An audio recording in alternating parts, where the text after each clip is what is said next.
Bonjour et bienvenue dans cette nouvelle vidéo de bioentrepreneur.com. Je suis avec Nicolas. Salut Nicolas. Salut Thomas. Donc toi tu es entrepreneur depuis déjà 5 ans maintenant. 5 ans.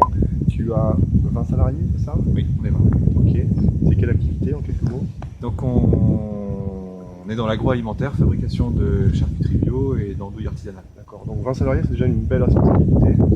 Ouais, c'est un vrai bonheur du coup de pouvoir partager le développement d'une entreprise, parce que vous y pensez, le développement seul n'a pas réellement d'intérêt. Donc 20 personnes, c'est 20 cerveaux. L'idée aujourd'hui, c'est de réussir à faire en sorte que tout le monde puisse être acteur vraiment du projet. Ouais.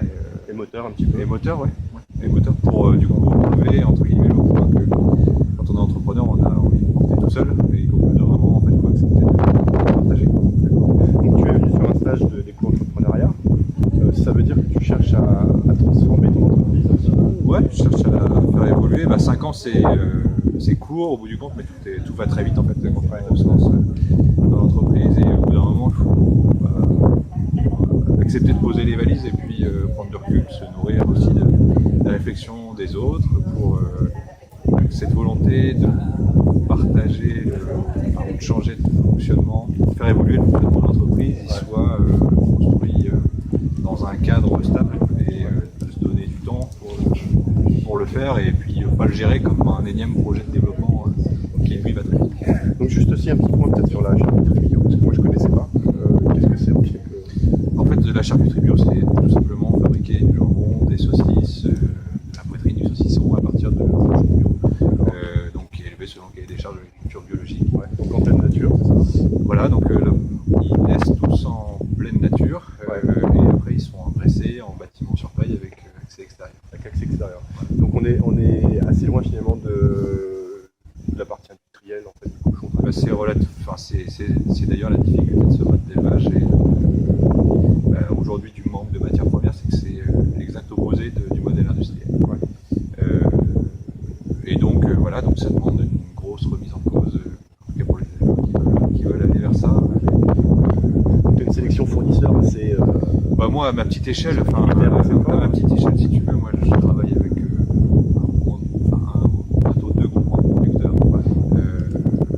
et c'est relativement bien structuré, donc voilà, maintenant c'est juste que les crises agricoles qu'il y a dans le modèle conventionnel et où la demande qu'il y a dans de la bio, c'est juste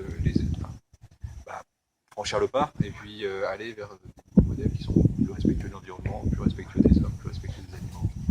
Est-ce qu'on peut dire que quelque part tu éduques un peu tes fournisseurs, dans la mesure où tu vas leur demander des critères particuliers? Pas à mon niveau encore. Tu prends déjà des gens qui le font en fait. Ouais, en fait, comment faut être assez humble au bout du compte.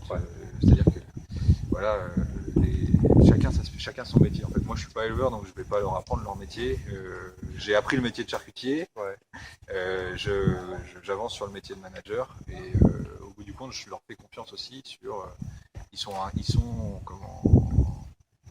sont déjà dans le bio, quoi. Donc voilà, je leur fais confiance là-dessus. Par contre, tu me disais que tu les sélectionnes peut-être en fonction de la distance. On essaye de faire ça. Ça, mais ça remet en.